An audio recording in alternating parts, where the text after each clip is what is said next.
Karena mata Tuhan menjelajah seluruh bumi untuk melimpahkan kekuatannya kepada mereka yang bersungguh hati terhadap Dia.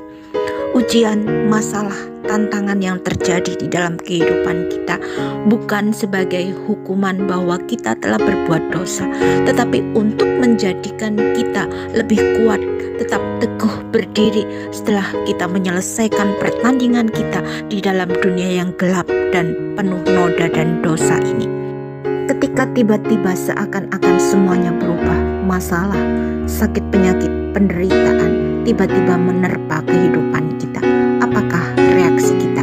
Memang apa yang kita alami tidaklah sama satu dengan yang lainnya, tapi Tuhan Allah kita setia.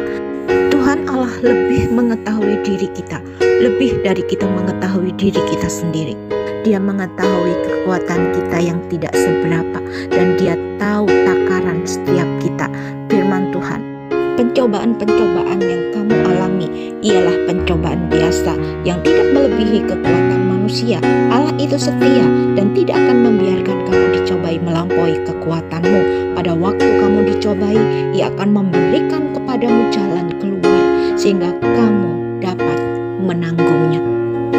Tuhan Yesus telah menjadi teladan bagi kita, di mana untuk rencana besar Allah di dalam menyelamatkan manusia, Tuhan Yesus lebih memilih untuk taat, untuk setia, dan merelakan dirinya ketika ditangkap, dihina, dipermalukan, diludahi, ditelanjangi, bahkan diberi mahkota duri.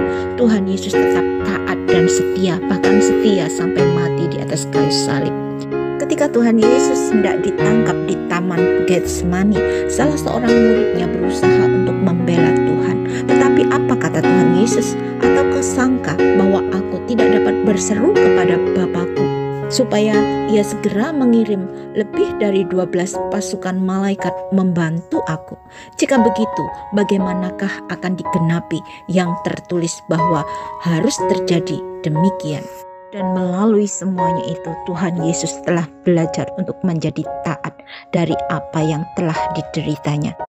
Sesudah kesusahan jiwanya, Ia akan melihat terang dan menjadi puas, dan hambaku itu sebagai orang yang benar akan membenarkan banyak orang oleh hikmat-Nya, dan kejahatan mereka Dia pikul. Tuhan Yesus Kristus telah menjadi taat dan setia, terlebih Dia telah menang dan kembali menduduki tahta kemuliaannya di sorga, duduk di sebelah kanan Allah Bapa sebagai pembela kita, orang-orang kepunyaannya. Tuhan Yesus Kristus adalah imam besar agung kita yang senantiasa ada untuk menolong, menyertai, dan bahkan sampai saat ini Tuhan Yesus Kristus tetap berdoa syafaat bagi kita, orang-orang kepunyaannya di dalam kerajaan sorga. Sedemikian besar, agung karya Tuhan Allah kita, karena Dia sangat mengasihi kita, anak-anaknya. Tuhan Allah kita senantiasa merindukan kita supaya kita dapat kembali ke pelukan Allah Bapa di sorga, supaya kita menjadi anak-anak kesukaannya Bapa sendiri, supaya kita dapat terlepas dari kekuasaan dosa, iblis, dan maut, serta memulihkan kita pada rencana Allah yang semula, yaitu memulihkan gambar dan rupa Allah yang sudah rusak akibat dosa. Dan apabila kita tetap taat dan setia dengan panggilan kita sampai pada akhirnya, maka kita akan beroleh puji-pujian, upah, hadiah, pemberian-pemberian yang terindah, hormat dan kemuliaan dari Tuhan Allah sendiri, kita yang adalah anak-anak kesayangannya, seperti yang digambarkan oleh Tuhan Yesus Kristus dalam perumpamaan anak yang terhilang. Dan kita semua, orang-orang yang percaya, sedang dipersiapkan oleh Tuhan Allah kita pada masa dan waktunya Allah sendiri, yaitu untuk memerintah bersama-sama dengan Tuhan Yesus Kristus dalam kerajaan 1000 tahun di dunia ini. Bukankah banyak orang yang menghayal dan menginginkan hidup 1000 tahun lagi, seperti puisi Hairil Anwar yang berjudul Aku, yang isinya ingin hidup 1000 tahun lagi. Semuanya itu sudah Allah persiapkan bagi orang-orang yang hidupnya berkenan kepada Allah. Untuk menjadi seorang yang berkenan kepada Allah, tentunya kita harus melalui ujian terlebih dahulu. Bangsa Israel sebelum mereka menduduki tanah Kanaan, mereka harus melewati padang gurun selama 40 tahun. Aku mau saudara-saudara supaya kamu mengetahui bahwa nenek moyang kita semua berada di bawah perlindungan awan, dan mereka semua telah melintasi laut untuk menjadi pengikut Musa. Mereka semua telah dibaptis dalam awan dan dalam laut.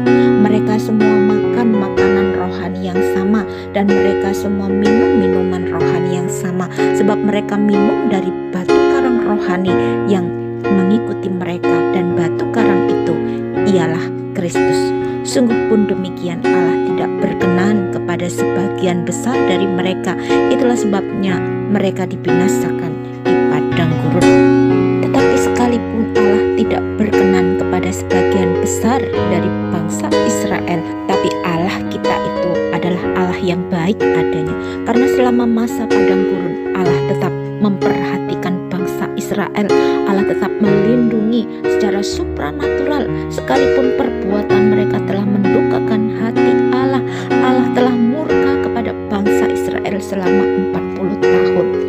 Tapi Allah tetap memelihara mereka. Allah tetap memberkati, memberikan kepada mereka makan mana, roti dari surga, yaitu makanan para malaikat yang tidak mereka kenal. Pakaianmu tidak menjadi usang di tubuhmu, dan kakimu tidak menjadi bengkak selama 40 tahun. Tuhan Allah memimpin, membawa bangsa Israel keluar dari tanah Mesir, dari tempat perbudakan dengan cara di luar akal pikiran manusia, secara supranatural, sebab tangan Tuhan Allah yang kuat yang telah bekerja untuk menuntun, membela bangsa Israel setelah mereka berhasil melalui laut Tibrau yang terbelah menjadi jalan bagi mereka. Kemudian mereka harus melalui padang gurun yang besar dan mengerikan dengan ular ganas serta kalajengking dan tanah gersang tanpa air, dan Allah membuat air keluar dari gunung batu yang keras. Sungguh Allah kita besar dan dahsyat, dan tidak ada Allah lain selain Dia. Bagi Dialah yang dapat melakukan jauh lebih banyak dari yang kita doakan dan pikirkan. Dan hanya Tuhan saja yang layak untuk menerima puji-pujian dan hormat dan kuasa, sebab Tuhan Allah telah menciptakan segala sesuatu, dan oleh karena kehendak-Mu semuanya itu ada dan diciptakan. Tuhan Allah sangat mengasihi dan senantiasa memperhatikan bangsa Israel, dan hendak menjadikan bangsa Israel sebagai bangsa yang kudus, imamat yang rajani, umat kepunyaan Allah sendiri, karena Allah mengingat akan perjanjian yang telah dibuat oleh Tuhan Allah dengan Abraham, Ishak dan Yakub, yaitu nenek moyang bangsa Israel. Firman-Nya, aku bersumpah demi diriku, demikianlah firman Tuhan, karena engkau telah berbuat demikian, dan engkau tidak segan-segan untuk menyerahkan anakmu yang satu-satunya kepadaku, aku akan memberkati engkau berlimpah-limpah dan membuat keturunanmu sangat banyak seperti bintang di langit dan seperti pasir di tepi laut. Keturunanmu itu akan menduduki kota-kota musuhnya.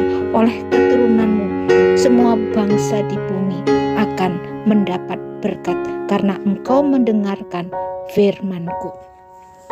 Itulah sebabnya ketika bangsa Israel keluar dari tanah Mesir, Tuhan berkata kepada Musa di Gunung Sinai, kamu sendiri telah melihat apa yang kulakukan kepada orang Mesir, dan bagaimana aku telah mengangkat kamu di atas sayap Raja Wali dan membawa kamu kepadaku.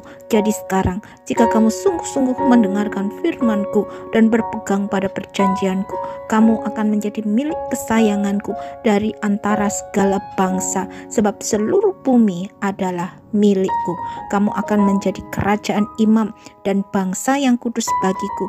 Inilah semua firman yang harus kau katakan kepada orang Israel.